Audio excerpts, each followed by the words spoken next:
আপনি জটিল কোনো মানসিক রোগে ভুগছেন, যা আপনার চিন্তা, অনুভূতি, আচরণ এবং বাস্তবতা বোঝার ক্ষমতাকে প্রভাবিত করে, তাহলে ধরে নিতে হবে আপনি অনেকটা সিজোফ্রেনিয়া রোগে আক্রান্ত। চলুন জেনে নেই এই সিজোফ্রেনিয়া রোগ কী। সিজোফ্রেনিয়া এমন একটি মানসিক অবস্থা যেখানে একজন ব্যক্তি বাস্তবতা ও কল্পনার মধ্যে পার্থক্য করতে পারেন না। এতে তারা অদ্ভুত চিন্তা, বিভ্রান্তিকর কথা, ভয়ঙ্কর কল্পনা বা ভয়েস কি শুনতে পারেন যেগুলো বাস্তবে নেই। আসুন এইবার জেনে নেই কেন হয় এই সিজোফ্রেনিয়া রোগ। এর সঠিক কারণ এখনও জানা যায়নি, তবে কিছু বিষয় এর জন্য দায়ী হতে পারে, যেমন বলতে পারেন জেনেটিক বা বংশগত। পরিবারের কারো থাকলে অন্য সদস্যের ঝুঁকি বাড়ে। মস্তিষ্কের গঠন ও রাসায়নিক ভারসাম্য, ডোপামিন ও গ্লুটামেটের ভারসাম্যহীনতা। জন্মের সময় সমস্যা, গর্ভকালীন সংক্রমণ বা জন্মের সময় অক্সিজেনের অভাব।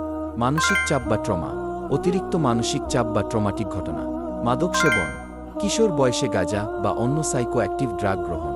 এবার জানা যাক সিজোফ্রেনিয়ার লক্ষণ ও অপকারিতা। সিজোফ্রেনিয়ার রোগের প্রধান লক্ষণগুলো হল হ্যালুসিনেশন, ভয়েস শোনা, কিছু দেখা যা বাস্তবে নেই। ডেলিউশন, ভুল বিশ্বাস, যেমন কেউ তাকে মারতে চায়। অগোছালো চিন্তাভাবনা ও কথা বলা।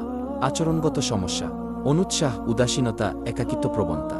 সিজোফ্রেনিয়ার রোগের অনেকগুলো অপকারিতার মাঝে কিছু অপকারিতা অন্যতম, যেমন বলতে পারেন সামাজিক জীবন নষ্ট হয়ে যায়, চাকরি ও শিক্ষা জীবন ব্যাহত হয়, আত্মহত্যার ঝুঁকি বেড়ে যায়, নিজেকে বা অন্যকে ক্ষতি করার সম্ভাবনা, গভীর একাকিত্ব ও হতাশা।